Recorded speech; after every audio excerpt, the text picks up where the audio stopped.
What's happening, people? It's your girl Minna. Welcome back to the channel. You already know what it is. Listen, big up to everyone locked in Monday afternoon. So, you know, it's only right we start with the daily dose of Minna. And boy, I thought it might have been a quiet one. When I was planning over the weekend on Saturday for the streams for the week, I thought it'd be a quiet stream. But of course, with Manchester United, there's no such thing as quiet because there's always something to talk about. And the biggest talking point, of course, is Dan Ashworth sacked or quit. I would say sacked. I think it is a sacking. Removed from his role as sporting director 5 months in. 5 months. Bro didn't even pass probation. He didn't even pass his 6-month probation period. And we're going to talk about that because of course, as always, The Athletic come through with an in-depth explanation, but not just The Athletic. There's a lot of journalists reporting some extra information about what went down exactly, the reasoning behind his departure, what's next for Manchester United. So we're going to talk all about that. We're going to talk about Sir Jim Ratcliffe's influence on the decision and his disappointment, I would say, with Dan Ashworth as a sporting director, the decisions that Dan Ashworth actually made at Manchester United that has led to United being in the position that they're in right now. And you lot are probably thinking, what am I talking about? Well, keeping Erik ten Hag. That is one of that. That is one of the decisions that was pushed by Dan Ashworth. So we're going to talk about that, the transfer window, all of that stuff. And then we're going to go through some transfer news because, as always, January is coming up. So, of course, transfer topics are starting to heat up. And we're getting some information, some rumors, some whispers, if you want to say, about potential Manchester United targets and potential interest from other clubs for their players. So big up to everyone. Be sure to hit the like button. Be sure to subscribe. Let me know how you lot are doing today. You know what's funny, guys? Man United lost on Saturday, and because of the Dan Ashworth sacking, no one's talking about it. No one is talking about it because, of course, everybody woke up to the news on Saturday. I woke up at about 9 a.m. The news was announced around that time. David Ornstein coming through with the Ornstein bomb to announce that Dan Ashworth had been sacked. So because of that, no one's talking about the Nottingham Forest loss. But I still think that is something that we need to talk about because I do think that Ruben Amorim warned us. Ruben Amorim warned the fans and said a storm is coming. And I think the storm has started already. We've got Victoria Pleasant on Thursday and then the big Manchester derby on Sunday. And then we've got Spurs midweek next week. So it's busy. But because of everything off the pitch, I think that is taking away the spotlight from the manager, from the players, from the fans, etc. Big up to Stu in the chat. Big up to Mitesh says, SMH, better get someone best in class next time. Wasting our money. I actually want to hear what you lot think about it as well, because I think if you realize something is not a fit, if you make a decision on it immediately, that is better than waiting around a year and a half, hoping that something kind of comes good and it doesn't, and then sacking Dan Ashworth. It does seem that Sir Jim Ratcliffe is carrying this reputation from Nice to Man United of sacking, if you guys know what I'm talking about. But we're going to talk about that in detail. Back to square ones with the CEO making football decision. Might as well hire Ed Woodward. We're going to talk about that because reportedly Barada and Ashworth clashed a little bit on decision making, which led to Ashworth being left out of final decisions that were made leading up to the Ten Hag sacking and the appointment of Ruben Amorim. Big up Lil Yo-Yo in the chat says, well, this club, could this have been planned for after this game? You know what's funny? The timing of it is a bit like questionable. I know everyone's thinking, because I'm not gonna lie, guys, I don't think anybody anticipated it because Dan Ashworth was at the game on the weekend. Like, if you're gonna sack a sporting director, how are you gonna make him turn up to work on his day off? How are you making him? You know, he could have been doing something else with his Saturday afternoon, knowing that he's getting sacked 20 minutes after the game. So he could have done something else. Why would you make him travel to work on his day off to force him to watch Man United lose and then say, you know what, United lost and you're sacked? How about that? It's just, I just feel like they could have done it earlier. Yeah, they sacked him with his whole family. He was in the executive box, the director's box with his family. He told his family, wait, I've just been called to Barada's office. Give me 10 minutes. I'm just going for a quick chat. He came back with his P45. That's sad. But equally with saying that, if you know something ain't right, Like, do you get it, guys? Clearly, they noticed something was off, and we're going to talk about that because, like I said, the Athletic have come through with their dossier inside that Dan Ashworth sacking, all the details, all the juicy parts of the story that we, of course, want to know. So we're going to actually crack on with that before we get into anything else. Big up to everyone. Be sure to hit the like button, like I said, and be sure to subscribe as you are new here. So let's paint the picture, guys. Let's paint the picture. Dan Ashworth, Saturday morning, goes to Carrington to watch the under-21s play against Sparta Prague. Followed by that, he goes to Old Trafford to then go and watch Manchester United versus Nottingham Forest. To the world, it's suggested that it was business as usual. I don't think he I don't know. I'm really curious to know whether he had an inkling about what was coming or not. 20 minutes after the final whistle, he took a rare route out of the director's lounge to and by the way, he was escorted through the press conference. So just for some context, I'm going to try and paint a picture for you guys for Old Trafford, how it looks. So the press box is right next to the director's box and like the VIP boxes. And you all go up the same stairs, kind of past the press conference room, and then there's different exits. So there's the exit for the press people and then the exit for the people that are sitting in the director's box. So he goes through the press conference room. This is before the press conference, of course. Led by the chief operating officer, escorting him to Omar Barada's office. I feel like once you are being escorted to the CEO's office, you should know what's coming. And there is nothing to say that he didn't know or he did know. But that's where he was told that his time is coming to an end. Now, let's actually start with, I think, context for Dan Ashworth's time at Manchester United. Here's some context. Let's go through. You know, context is really important in all of this. This is the timeline of Dan Ashworth's time, basically from when it was announced that Manchester United wanted him all the way up to him joining Manchester United. February 2024, guys. That's not even a long time ago. That's like 10 months ago. Ashworth informs Newcastle about Manchester United's interest in him as a sporting director. And this is February, by the way, is when the Premier League ratified Ineos taking over. That's the key point. So Ineos took over 2 months before, but the Premier League ratified it in February, and immediately they made the move for him. He was placed on garden leave. You know, we had this quote about 20 million in compensation. Ratcliffe calls it stupid. It's not going to happen. In April, it's announced that he's going to take them to court. And Manchester United were prepared to cover the legal fees. Now, guys, this is really important because Man United were ready to cover the legal fees for Dan Ashworth taking Newcastle to court. But this is the same Manchester United under Jim Ratcliffe that have sacked 250 people, cancelled people's Christmas party. Like, damn, they can't even have a Christmas party anymore. But cutting costs in every possible way for the everyday staff of Manchester United. I'm talking about the people that maybe work in admin, maybe the people that work in data, maybe the people that work in finance, the people that work in player relations, you know, the everyday people that keep Manchester United ticking and keep it going as a business. They are happy to cut the costs of those people, but they were also happy to take Newcastle to court for Dan Ashworth and to pay those fees. Anyways, Manchester United then in May/June start to discuss about Erik ten Hag departing. Dan Ashworth comes in July. August, Man United spend 205 million including add-ons in the transfer window, plus 112 in terms of bonuses in Ashworth's first summer transfer window. And then, you know, all the stuff you guys know those details about, you know, losing to Liverpool, etc. Now, like I said, that's why context is key, because Manchester United spent 5 months chasing Dan Ashworth, and then after 5 months sacked him. And like I said, you might see this differently to how I see it. I see it as something that was clearly not maybe working out, and they basically made a decision immediately. Now, like I said, what it sounds like the Athletic are reporting is a clash of personality.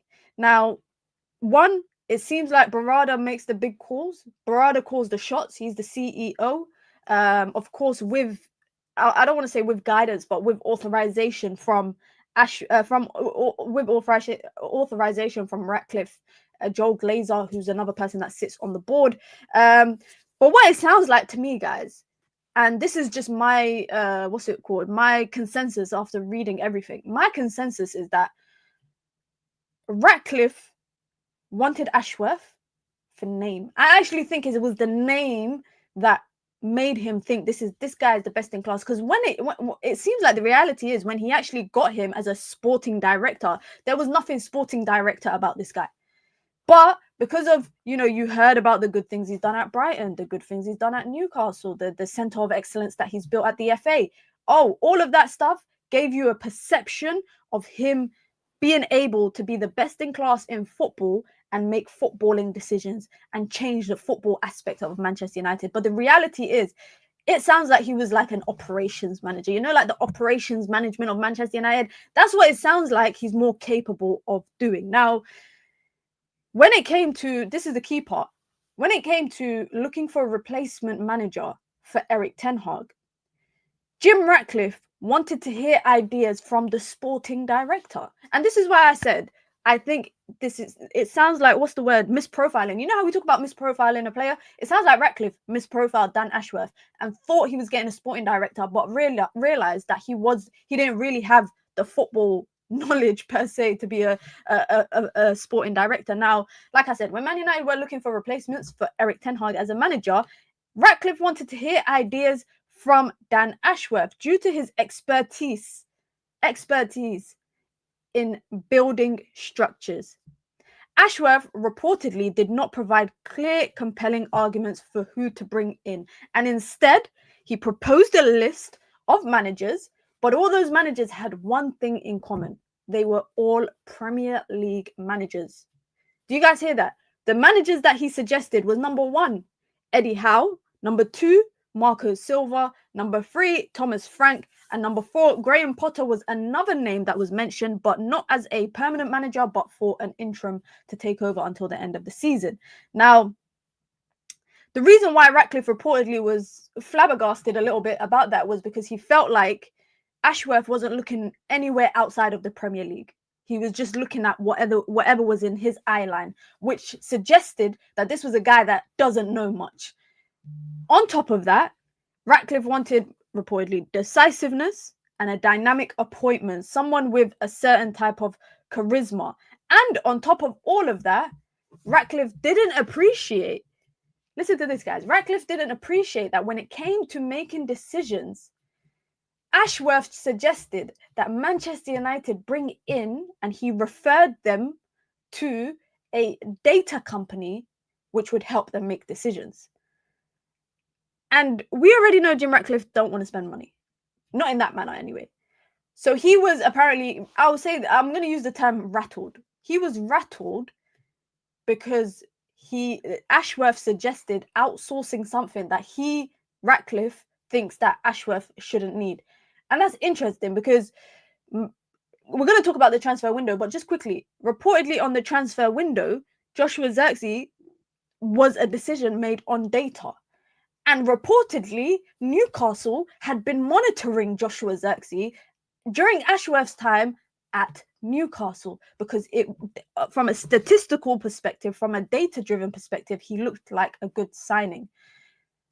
Take from that what you wish. But big up to everyone locked in. Listen, be sure to hit the like button and be sure to subscribe as well. Big up to Larry, been a member for 2 months. Big up, Larry. Says, how are we not seeing the Ineos PR spin here? Even if these stories are true, it looks bad on Ineos for not doing due diligence. I agree. That's why I'm saying about the whole Ineos thing. It looks bad because like you've misprofiled someone that you monitored for that long. It sounds like you signed someone just because of name. I'm saying sign someone, but you appointed someone just because of the name and, because you think, oh, he's done good at Newcastle, he's done good at the FA, he's done good at Brighton. But that wasn't really the case. I think they overestimated maybe what Dan Ashworth could do. Now, oh, this is an interesting point. It's irrelevant, but interesting.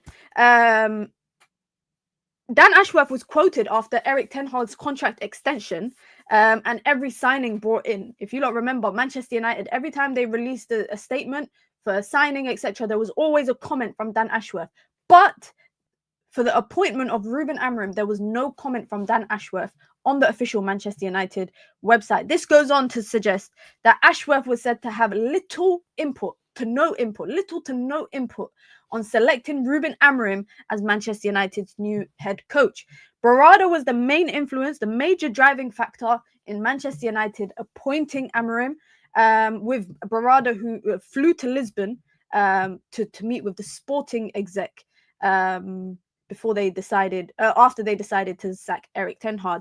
What it sounds like to me, like I said, is that Barada is the guy that clearly they brought in Barada because he knows what he's doing, but also he's leading with it, which is why I think it sounds like a lot of egos. I genuinely, this feels like there's a lot of egos in the hierarchy that is not making any sense. They labeled this, by the way, as a one-man job, the process of getting Ruben Amorim. And reportedly, Barada went because he also had a good relationship with the sporting execs, including the CEO. Some context as well. Apparently, Ratcliffe met Amorim a week before when Manchester United were playing Fenerbahce, which Erik ten Hag was the manager at that time. I'm pretty sure Erik ten Hag was our manager. So they did meet Amorim the week before that Fenerbahce game. But Ratcliffe feels like, this is the key part, Ratcliffe felt like Ashworth should have been more assertive in targeting a new head coach. Imagine coming to a table, guys. coming to a table as the sporting director. I would think, I'm not gonna lie, guys. This is a question for you guys. When it comes to suggesting or appointing a new manager, who should make the suggestions, etc.? Who should do the due diligence of that? Should it be the sporting director or should it be the CEO? Because I feel like it should. I understand, maybe I understand a bit why maybe he got let go, because the sporting director should be the person that's running the ins and outs of the football stuff. The CEO is responsible for everything else. The CEO is responsible from, he has the chief marketing officer reporting to him. He's got the CFO reporting to him. He's got the chief technology officer, the CTO. He's got everybody reporting into him. So when it comes to the football aspects, the sporting director per se is just like another term for like the chief football officer, if you want to call it that. So I do think that in this instance, Ashworth should be making those decisions or be pushing for those decisions. Like I said, friction came about when Ashworth proposed bringing in a data company to evaluate candidates to replace Ten Hag. Ratcliffe reportedly reacted badly, countering that it was Ashworth's job to know such matters rather than outsource, which also made him question United's in-house capabilities. United have a data team internally. So essentially, Ashworth came to Ratcliffe and said, oh, we're getting a new manager. Let's hire an outsource company, a data company, to kind of shortlist managers for us. When A, we have a data team that should be able to do that, and B, you should know as a sporting director what managers potentially could be a replacement. And I do think it is kind of lazy, and maybe I'm being harsh on Ashworth here, but for you to come and bring names to a table that are solely Premier League managers just kind of shows that maybe you are a specialist only in English football. Maybe that's why he succeeded at the FA when they were building the Centre for Excellence, which he was praised for, because maybe he is a specialist at English football. He's the guy that reportedly was pushing for Manchester United to sign Jared Brantwaite. He was also the guy that was pushing. Let me see what else you lot are saying. Actually, let me see what you lot are saying in the chat before anything else. Big up to Larry with the super chat. I appreciate it, Larry. Thank you so much. Says Liverpool used the data company to get Arne Slot. This feels like a big company doing a smear campaign to put themselves in a positive light. I mean, all this information in The Athletic is coming from sources within the club. So it could be, this could be a PR tactic to kind of PR control, if you want to call it that. Big up to Riri. The super chat says, bless up Minna and the Minions. Big up, sis. I hope you're doing well. And big up to Larry with another super chat says, we asked for data-led approach after Michael Edwards' success at Liverpool. Is it not a red flag if the owner and CEO are overruling the sporting director? Do you guys think, let me ask you lot a question quickly before we get back into the details. Do you think that Jim Ratcliffe is too involved? Because I'm not going to lie, and the point here about overruling the sporting director, it is a bit questionable how involved Jim Ratcliffe is, because he's brought in, quotation marks, the best in class to make decisions for him. He should really only be getting involved when it's the final kind of yes or no. You know what it's like? Nah, I'm not gonna. I was gonna say something. I'm not gonna say. But he shouldn't be this heavily involved, in my opinion, to a point where he can maybe. It's true. He can veto what the sporting director is saying. He can maybe potentially have his input, because as the minority owner, you and Joel Glazer sit together as the owners, co-owners, whatever you want to call it, and you've hired these people to be on the ground. You're not involved with the day-to-day running of the team, of the club, of the you shouldn't. I'm thinking about it now. They shouldn't be this involved. They should not be this involved, because I understand if it's Barada kind of trying to override or questioning what the sporting director is doing, because he's the CEO, he's involved with everything, he's aware of everything. But this guy, Jim Ratcliffe, I realized he wants to be the face of Manchester United. You know how the Glazers before were always in the kind of hiding, and they were hiding in the background, and they didn't want to be, because everyone hated the Glazers. This guy wants to be front and center of everything to do with Manchester United, despite the fact he's only a minority owner. But that is an interesting point. That is definitely, I think, an interesting point that's mentioned there. Now, just quickly on Dan Ashworth at Manchester United. Ashworth oversaw all the summer signings at the club, which included some influence from Ten Hag. So let's not be fooled that everyone that came into the summer during the summer window was not. Erik Ten Hag had zero involvement with any of them. It's clear that he had some involvement with bringing them in. Ashworth was also tasked with making things work with Ten Hag, and he also sanctioned the signings of Mazraoui and Dalot, who were two preferences of the manager, as well as signing, everyone else in the summer. And as I mentioned earlier, Joshua Zirkzee was a club-led transfer, which I kind of have insinuated at quite a bit. I have kind of always felt that it was a club-led signing, but it was also a data-driven signing. And on top of all of that, he had been on Newcastle's list of potential transfers at the start of the year. So at the start of the year, when Dan Ashworth was still at Newcastle, did he just take the sheet, whatever sheet had they had a little paper on his desk that said possible targets, number 1, 2, 3. Did he just sneak that into his pocket and turn up to Carrington with it? Because that just sounds like, again, you're just bringing over. If Newcastle's target was Joshua Zirkzee, I would have to assume that Joshua Zirkzee fit into the system at Newcastle. Why would you also now come to Man United and think he would be a good target for United? That doesn't make any sense. That does not make any sense. But like I said, the biggest questions from Ratcliffe was what he was getting in Dan Ashworth. What exactly was he getting in Dan Ashworth? And he felt, despite long-standing relationships, so clearly Dan Ashworth is a guy that's well connected in the industry. He's a guy that obviously has connections because of his time at the FA, his time at Brighton, his time at Newcastle. Ashworth is primarily an operations manager. He's not a sporting director. Rather than someone that's familiar with transfers, i.e. a transfer guru and someone who's familiar with the football aspect. When it comes to operational management of the club, he's a guru. He knows his stuff. But when it comes to transfers, the general feeling at Manchester United after the summer window was that this guy does not know much. He made a good impression at Carrington, which is obviously important.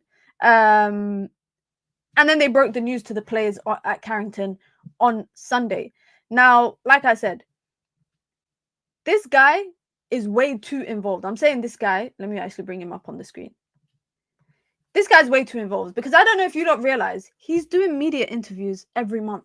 Every month, this guy's talking to the media.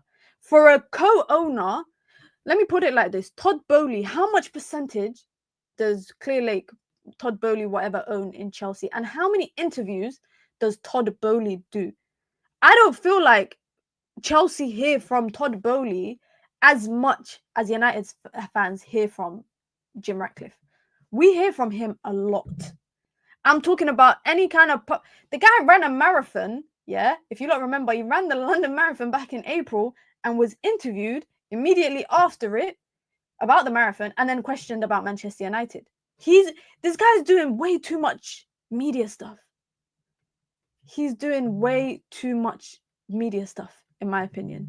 Now, just quickly next on Dan Ashworth, let me find the next picture here. Dan Ashworth's first... Do you guys remember what his first... what's the word? I don't want to say decision, but do you guys remember what his first kind of stamp on the team was?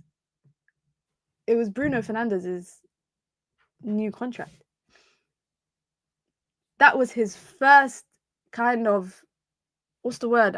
Approval. That it was the first kind of involvement he had at Manchester United. It was giving Bruno Fernandes a new contract. Now, of course, he went on to have involvement with the decision to keep Ratcliffe, the decision, sorry, to keep Ten Hag. Oh my God, there's so much to get through. You know what's crazy, guys? And we're going to get to it because we're going to talk about the cost cutting stuff. Now, Ashworth reportedly expressed to people within the environment that he may not have left Newcastle had someone else at Newcastle departed. He wouldn't have left had that person left. I think it was like the CEO, it was a lady at Newcastle. But he wanted to take the job serious at Manchester United and improve the sporting structure. Once it was clear to Ratcliffe that he didn't know the whole Ten Hag thing, I feel like they're clutching at straws about the whole Ten Hag, keeping Eric Ten Hag thing. And it seems like, I'm not going to lie, since Dan Ashworth has left, it does sound like they are blaming him for keeping Eric Ten Hag.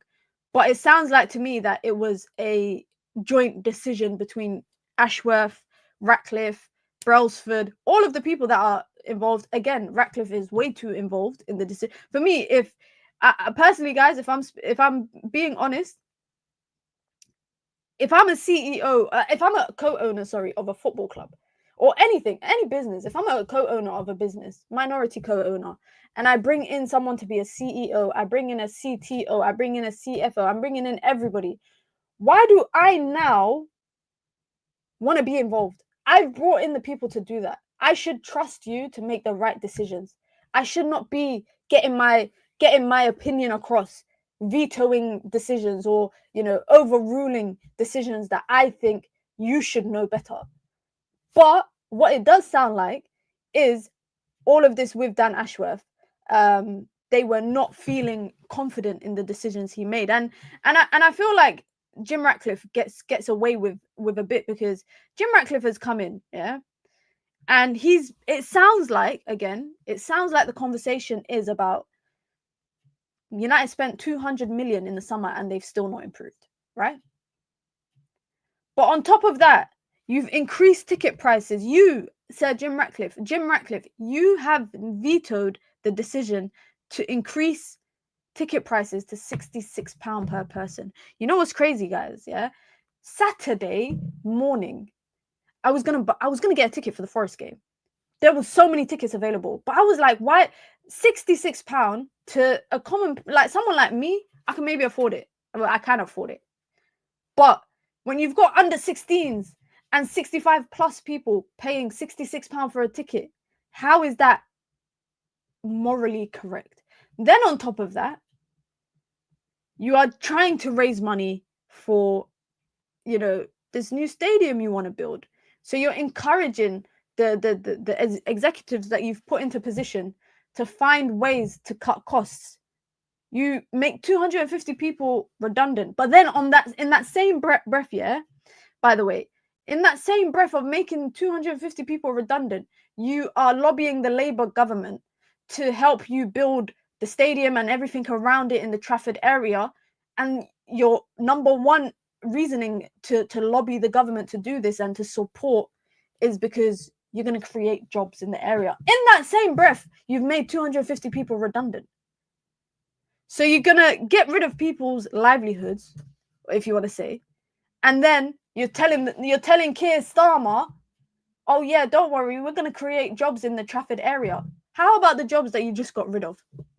How about that? Anyways, and then on top of that, I don't even, guys, by the way, I don't even celebrate Christmas, yeah. But clearly, some people at United are feeling some type of way because the Christmas party got cancelled this year, which is unfortunate because on top of that, staff had to pay for their own tickets at the FA Cup. You might not feel like all staff should get it, but anyone involved with the football aspect of working at Manchester United had to pay for their own travel, their own hotel for the FA Cup, which was normally covered by Manchester United. There's a lot of kind of questionable things that I think Jim Ratcliffe is doing from a financial perspective that I don't think a quotation mark billionaire would do. So we can kind of get, we can like focus on the whole Dan Ashworth thing. We can focus on, you know, the financial side of what he's done as a sporting director, you know, the amount of money they've spent, etc. You know, the Ugarte transfer that just went on for so long and then United ended up paying exactly what PSG wanted. You know, we could focus on all of that. But Jim Ratcliffe, his hands are not clean either from all of this. Can I just say that? His hands are not clean because the decisions that he makes is impacting the people, the same people that he claims to represent, the Manchester United fans. That's who it's impacting. I'm sorry, but he said in an interview, guys, yeah, Jim Ratcliffe said in an interview, why should Manchester United football tickets be cheaper than a club like Fulham? That was his exact words, yeah? He said, why should it be cheaper? Which is why they are increasing the price to 66. Firstly, Fulham fans themselves are arguing with their owners about these ticket prices because they are saying, don't price us out of being a fan, which is what you are essentially doing. He then went on to talk about how Fulham is a rich area in London. So if, you know, they want to make Manchester or Trafford into the area of where Manchester United is, into a place for financial growth, they need to increase ticket prices. It's ridiculous. Nobody in their right mind should pay £66 to watch this current Manchester United team. I would maybe pay £66 to watch the 2007-2008 Man United team. Maybe. I would not spend £66 per ticket to watch this current Manchester United team. Is the dumbest excuse. Big up to Larry with the super chat, says Bar Xerxes, if you poll the fan base, most fans love everyone we brought in the summer. Now this brief wants to make it seem like it was a disastrous summer with duds. I don't think it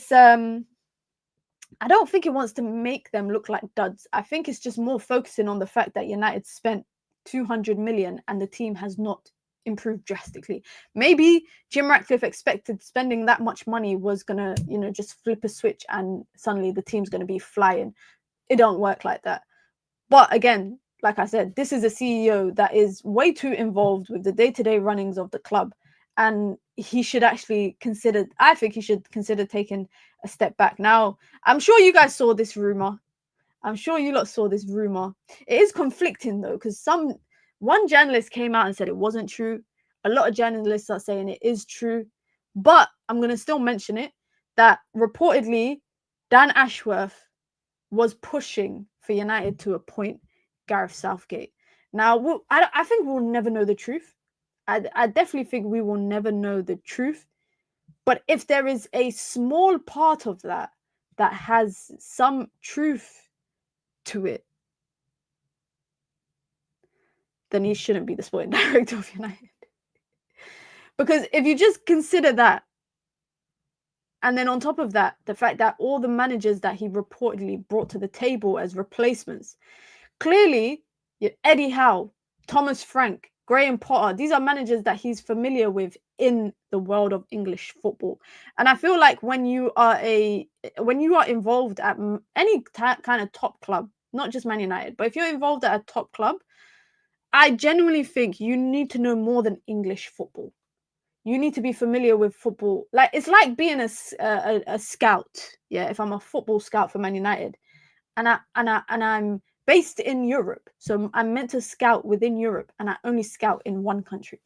I'm not a European scout. That means I'm a scout of that country. So I feel like it's the same with being a, you know, any sort of having some executive football role, whether you're the CEO, whether you are a recruitment consultant, whatever you are, you need to be familiar with everything outside of England as well, because there is a world of football outside of England.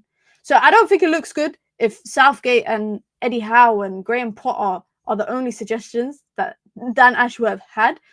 But I do agree with what it said, what JJ says here. I think it's true. The rumors were so hot towards the end of the Euros. It was so hot, and I was saying this.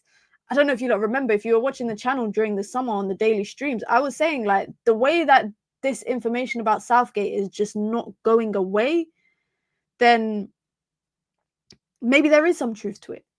And it made sense because of how familiar they were with each other at the time of the FA. Like I said, Dan Ashworth and Southgate actually attributed the success of the English kind of football team, the men's team, in terms of the environment and the positive vibes, to the center of excellence that kind of Dan Ashworth was responsible for building back then at his time at the FA.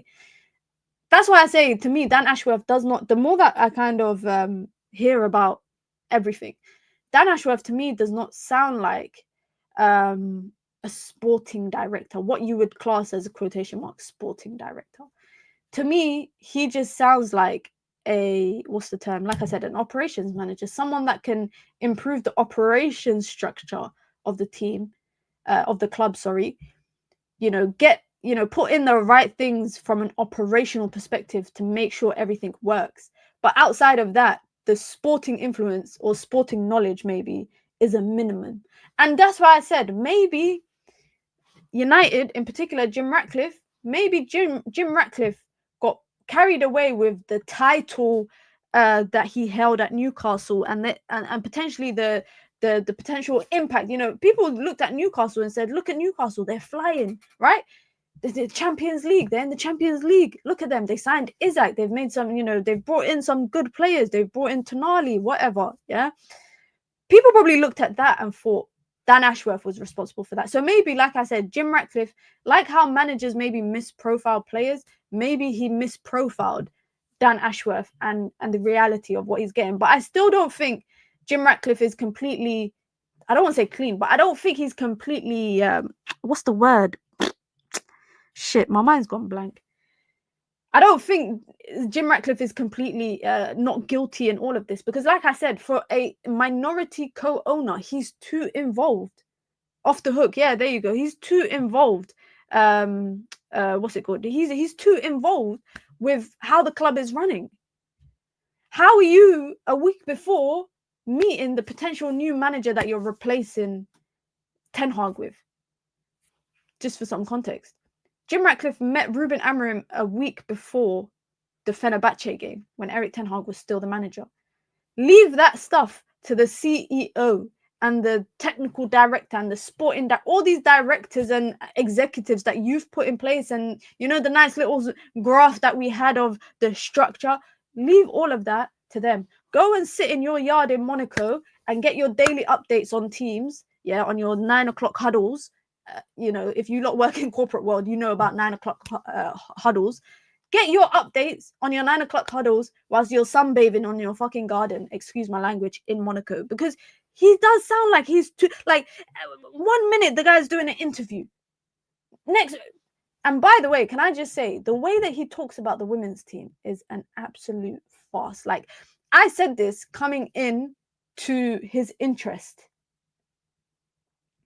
Coming into when he was interested in the club. Some of you guys might not watch women's football, which is fine. It's okay.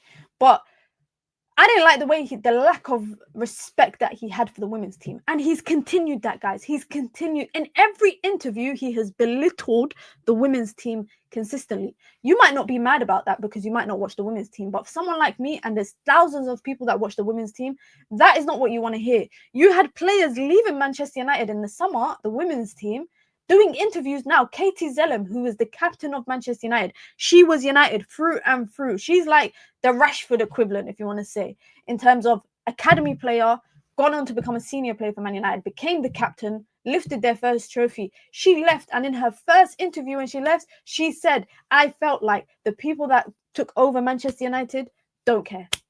They don't care about the women's team. Do you know that's embarrassing? And of course, like I've been attacked on Twitter, guys. Like literally, the other day I tweeted saying it's not acceptable what he's saying about the women's team. People are saying to me, "Oh, the men's team is more important." Okay, the men's team generate more revenue because men's football generates more revenue, but that equally doesn't mean you need to put the entire women's team on a back burner because you're saying you don't want to spread yourself too thin. Who made 250 people redundant? It wasn't me. It wasn't the Man United women's captain. It was you.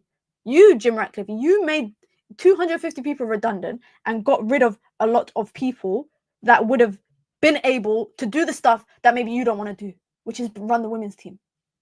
And I don't like that. I don't like that, amongst other stuff. And I remember somebody tweeted me saying, "Oh, Minna, you didn't talk about this when the takeover was happening." I was gunning for him non-stop during the takeover, guys.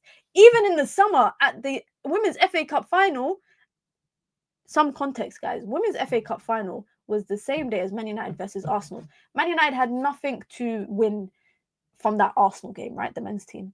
Nothing. Bragging rights. They didn't win anyways. They lost 1-0. Jim Ratcliffe chose not to go to the FA Cup final for the women as the co-owner of Manchester United, despite the fact a week before that, or a couple of weeks before that, my guy ran a marathon and then took a private helicopter to Wembley to watch Manchester United against Coventry in the FA Cup semi-final. But he chose not to go because he was hosting Keir Starmer, who at that time was the leader of the opposition for the British government. He was hosting Keir Starmer at Old Trafford against Arsenal because he was lobbying him potentially ahead of an election, which then ended up happening. But he was lobbying him to then, push for this new stadium and this regeneration of the Salford area, etc., etc. So that was more important to him than turning up to watch the women lift a trophy, which for me is something small. I actually think not going to the FA Cup final proved more than if you had gone. If you had gone, people would have been like, "Oh, okay, that's nice. He's here. That's good to see." But the fact that you didn't go and then you come out in the media and you blatantly say the men's team have more priority, we can't spread ourselves too much, we're spreading ourselves too thin, we have to get everything solved with the men's team before we can focus on the women's team. That, as a player, if I played for Man United women, I would be pissed to hear that. I would be so pissed to hear that. But imagine Avram Glazer went. He went last year as well. So people can talk about the Glazers not caring. The Glazers were the one that scrapped the women's team in 2005 when they took over. Who's to say that Jim Ratcliffe ain't going to do the same? Because he needs to cut costs and he needs to save money. Manchester United women generate 6 million revenue a year. And it costs around, I think, maybe 4-ish million to run the club. He might look at it and be like, we can save 4 million there. Yeah, let's scrap it. Let's scrap it. He could do that. Big up to Larry with the super chat. Says, look at the first statement from Ineos and Qatar. Qatar mentioned the women's team and had plans for them. 0 mentions from Ineos, so no surprises. Yeah, I remember pointing that out when that happened, and someone said to me, I remember on my stream, that I was only supporting Qatar because they were Muslim owners. I remember that time, man. That was a madness. The women's team can generate revenue with investment. Business generates money with investment. Ratcliffe. I'm glad that a lot of people are not happy with what they're seeing from Ratcliffe. I'm really glad. Just some news though. Let's move on from the Dan Ashworth stuff, but this is still related to it. Reportedly, if Manchester United decide to bring in a new sporting director to replace Dan Ashworth, several sources suggest PSG's Luis Campos will be top of their list. They could also face fierce competition from Arsenal for him. We already know, obviously, Arsenal are looking for a new sporting director, and another sporting director who I think just looking at him, United should sign him. Manchester United are considering Atletico Madrid sporting director Andrea Berta as an option to replace Dan Ashworth. So there's already names flying around. I seen this name running around, and I just laugh because I'm like, guys, you think he's gonna come back to United? He hates United. This guy hates United, bro. I can guarantee you this guy does not like Manchester United. Ralf Rangnick. I've seen people talking about Ralf Rangnick. And I've also seen people, glorifying everything that Ralf Rangnick said at Manchester United. And the reason why I'm saying glorifying is because Ralf Rangnick said Man United needed open heart surgery. Yeah? Man United have had 3 windows since then. Is that not... Like I said this a while back, yeah, on stream. I said that Ralf Rangnick said United need open heart surgery. United had surgery, but they just had a BBL. They needed open heart surgery, but instead they got a BBL. Meaning they brought players and they've restructured the team and they've switched it up and they've had 3 summer windows of reinvesting money, but they've just brought in a bunch more of crap into the team. So they did have surgery. It was just the wrong surgery. It's like when you go for surgery, guys, like I said, you go to Turkey for a BBL and you come off the surgery table and your kidney's missing. And you're thinking, shit, why? You're thinking, why I got stitches on the front of my stomach when I'm meant to have stitches on my ass? That's the same thing that United have just done. The open heart surgery that Ralf Rangnick has been referencing, yeah, they've got a kidney missing and maybe it's half of their liver. Maybe half of their liver. You know what it is? Yeah, I don't know if you lot are the same, right? Ethnic parents are so paranoid when it comes to surgery. Just quickly, ethnic parents are so paranoid. I remember I had surgery once. Yeah, I got my appendix taken out, and my mum was so paranoid. You know how you can't have anyone in the surgery room? I don't know if you lot know, but in the UK, obviously, when you're having surgery, you can't have anyone in there with you outside of the hospital staff. So you got nurses, doctors, all of them people, yeah? My mum wanted to come into the surgery with me. And when I asked her, why do you want to come into the surgery? She said, I want to make sure they don't take your kidney. And I said, this is the UK, bro. No one's taking my kidney. I don't know what it is, but ethnic parents be paranoid about surgeries. I can't lie. They be paranoid. You go to Turkey for hairline, come back with plastic abs. It's basically like that. It's basically like that. But I've seen a lot of people talking about Ralf Rangnick and his time at Manchester United and this whole idea of, oh, he said we need to do open heart surgery. Look where we are 3 years later. We have had open heart surgery, but we just had a BBL instead. That's it. We had the wrong type of surgery. How many years have you been in the UK, Minna? I was born here. She feared organ theft. I swear all ethnic parents fear organ theft when it comes to any sort of surgery. When after my surgery, she said, let me see your stitches. I need to see where they cut. She said, let me see your stitches. I need to see where they cut. But this whole kind of idea of Ralf Rangnick coming back to Manchester United, I don't know where people are getting it from. I don't know where they're getting it from. Of course, he had great suggestions in terms of, I don't know if you don't remember, but the players that he was suggesting, there was a lot of players that he was suggesting, but the guy's a coach now. Same way people glorified Erik ten Hag. Yeah, it's the same way. It's the same way. Like, people talk about Erik ten Hag. Oh, you know, when I do my match reviews, my favorite comments that I look forward to reading is, oh, Minna, you're criticizing the players, but you weren't criticizing them when Ten Hag was here. No, I was criticizing them, but I was also criticizing the manager. That's it. 2 things can be right at the same time, guys. Let me just say that. 2 things can be right at the same time. In terms of how United were performing the last 18 months, it is very possible that the players sucked and also the system sucked. It's not one or the other. And it's the same with like this Sancho thing. I'm sure you guys have seen this whole Sancho thing right now after his performance yesterday. He had a great performance for Chelsea. But everyone's like, oh, we kept Sancho. We sold Sancho, got rid of Garnacho.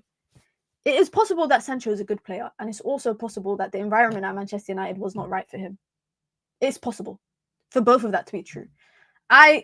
Unlike some people, I know some people don't want Sancho to do well, but I want him to do well. Anyone that leaves United, I want them to do well. But you lot also know, and I'm going to pull up KG on the Sleeping Giants podcast. I said when United were getting rid of Sancho, that we should not sell him to a direct rival. And I remember KG ripped me on his channel. He ripped me. The comment section ripped me. The live stream, everybody ripped me. But I still stand on that. United should not have sold him to a direct rival who are now, they don't want to say it, but they are in the title race. But I'm sure you lot are seeing this whole kind of, they changed the narrative. When everyone changes the narrative. And I'm a fan. We're all fans. We're guilty of doing that. We are absolutely guilty of doing that. But let's accept that, you know, when Erik ten Hag was at United or when Ralf Rangnick was at United, what happened. And we don't need to kind of glorify their time once they've left. Ralf Rangnick is not coming back to Manchester United. Everybody needs to kind of let that ship go, or let that ship sail, if you want to say. And just some transfer news. Manchester United are aware that Real Madrid are interested in Diogo Dalot. He is on their shortlist. And reportedly, Ruben Amorim rates Dalot very highly, and Manchester United value him, or could sell him for £45 million. That's about, I want to say, like 56 million euros. Yes or no? I've said this time and time again, yeah. Diogo Dalot is a good squad player. I absolutely think Diogo Dalot is a good squad player. But fans, as always, we are guilty of not overhyping, but yeah, overhyping players because of the point. Manchester, I said last season, anyone that comes out to be player of the season it's not the greatest thing, because everybody sucked. So you are just a golden coin in a pile of crap, right? But I think Diogo Dalot, there's a player there. But I also think that he has a lot of limitations right now in this Ruben Amorim system. Don't get me wrong. I think things like his work ethic, I don't think you can question that. Cristiano Ronaldo has come out and spoken about Dalot, saying, this is a guy that when he was at United was always there, early to train with him, late to train with him, wanted to improve. So you can't doubt his work ethic. But left wing back is a position that United need a big upgrade on. They need a big upgrade on. And for a co-owner that is a penny pincher, I don't think United will hesitate. I think they won't hesitate to jump at this. I would take 20 million. Crack on. Come on. 20 million is a bit low. Chelsea spent 62 million on Cucurella, so 50 million minimum for Dalot. It's interesting though, because are they interested in Dalot for right back or left back, Real Madrid? Because I know right back Carvajal, obviously ACL injury, but they're also targeting Trent. Then they're targeting Alphonso Davies for left back, but they've also given Mendy a new contract. Are they just, clearly because of the injury problems they're having this year, they're probably planning to just stack up on players everywhere in every possible position. 40 minimum, or keep him as a squad player. For me, I agree. I think I would say 40 minimum as well. Yusuf says I would take 35. Fillmore says Dalot is a great squad player. Our problem is that we have a team full of squad players. That is probably the best way to summarize it. That Manchester United have a squad of squad players. They don't have a lot of proven starters. And just on the topic of Alphonso Davies, of course, his camp have told Bayern Munich that the player has been approached by Manchester United and Real Madrid. And it was reported last week that his camp planned to meet with Manchester United in January. So from January 1st, his team can meet with other clubs. I do think it's going to be a two-man race for Alphonso Davies. It does sound like it's going to be Real Madrid and Manchester United and Real Madrid pushing for him. But I also think it's really interesting. Let me ask you lot, who do you think he'll pick? Because you look at Real Madrid and you think star-studded team, the name of Real Madrid still carries weight. They're competing for La Liga consistently. They're competing, and they're Champions League giants. Then you have Manchester United, their name will always carry weight, but they've not been as big in the last 10 years as people historically remember Manchester United to be. If he had to pick between the two of them, he picks whoever pays the most. I don't think it's just the money, though. I don't think it's just the money, because at Bayern Munich, what has he won? Let me see. Alphonso Davies. Why is my last search Alphonso Davies' girlfriend? Why was I searching who his girlfriend was? I think it's when he was dating that chick from PSG. I just want to double check to see everything that he's won at Bayern Munich. So he's won the Bundesliga 5 times in a row. He's won the Super Cup twice, Champions League, Super Cup. He's basically won everything. But he probably still wants to win more. He's only in his 20s. No, but guys, I checked to see his girl, because I'm pretty sure he was dating a chick at PSG one point. Yeah, he was dating a PSG striker. So that's why I wanted to see if they were still dating. I don't usually care about footballers' relationships, guys. Let me just say that. I don't usually give a toss. And just last but not least, quickly on this. Big up to Riri with the super chat, says, listen, these men have been playing a certain system for over 5 years. Man comes in with a new system. These men get to retrain their brain, and most of them don't look like they want to. Yeah, they might be stuck in their ways. They might be stuck in their ways. Thank you, Riri, for the super chat. But like I said, quickly, last one, because I'm about to be late for the Straight Jacket podcast. Manchester United reportedly are sending their scouts to Turkey to watch Victor Osimhen ahead of a potential £62 million move. This is coming from a Turkish outlet, one of the biggest, I think. I think Daily Sabah is the biggest Turkish news outlet, or one of the biggest ones. It's a local newspaper. 62 million for Victor Osimhen. What's the likelihood United sign a striker? That is the question. What is the likelihood United sign a striker? And not only sign a striker, but go out and blow 40, 50, 60, 70 million on a striker. Because I think Gyökeres is around the same price, maybe slightly more. We deserve 2 top strikers. Xerxes is probably seen as a 10. Shaquille says if they want him, they can get him. Riri says not happening. Yusuf says that's so cheap. 62 million is cheap, given the fact that's nearly half of what they were asking for last summer. Or this summer. This summer, they were asking for 130 million euros for him, which is why he ended up going on loan to, to Galatasaray. Which is wild because United have blown money on Xerxes and Højlund, unproven one-hit wonders. More chance of seeing Ratcliffe at Leeds Sports Village. How's he cheaper than Højlund? A lot of questions that I just don't have the answer to. There's a lot of questions, guys, that I don't, unfortunately, have the answer to. Take him now, says Dalot. We need a proven number 9 striker. We definitely need a striker, 100%. I do think Chelsea will go back in for him as well. I do think Chelsea. And also, I genuinely look at Man United right now and I think, what's the likelihood we sign a striker? Having signed strikers in 2 back-to-back windows. Do you know that is the biggest form of failure, in my opinion, is that you've signed 2 strikers in back-to-back windows and you're going to a 3rd window to sign another striker because the other 2 have not been good enough for what you wanted. That just shows how poor your recruitment has been. That just shows that, number 1. Number 2, I do think left wing back is needed. Firstly, secondly, I think United need to sign a 10. Number 3, we've been linked to Kvaratskhelia at Napoli, and I don't think it's likely that United will sign 2 players from Napoli. Not 2 big kind of fee players, because they're both 2 players that I think Napoli are trying to cash in on. So I don't know which one's the most likely, but we will, of course, keep an eye on it. But big up to everyone. Listen, guys, be sure to hit the like button if you haven't. If you want to join the membership club, you can. It's the pinned comment in the chat. You get your badges, you get your emojis, you get your custom member content. Of course, you get to support the growth of the channel.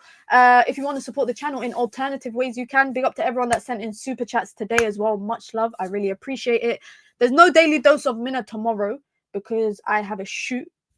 So I can't do a stream. But we will have a pre-record at some point during the day. And then we've got Daily Dose of Minute on Wednesday, Thursday, Friday, etc., etc. Big up to everyone. Listen, don't go anywhere, guys.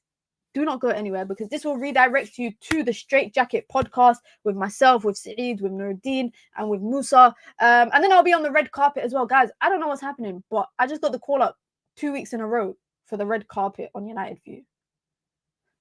I don't know. Maybe I'm impressing the scouts over there. But maybe they want me as a permanent on the red carpet. I don't know. But big up to everyone. Listen, like I said, be sure to hit the like button. Be sure to subscribe as well. And I hope to catch a lot of you guys on the next coming streams throughout the rest of the evening. Big up to everyone. Hit the like button on your way out, guys. I'm out. Peace.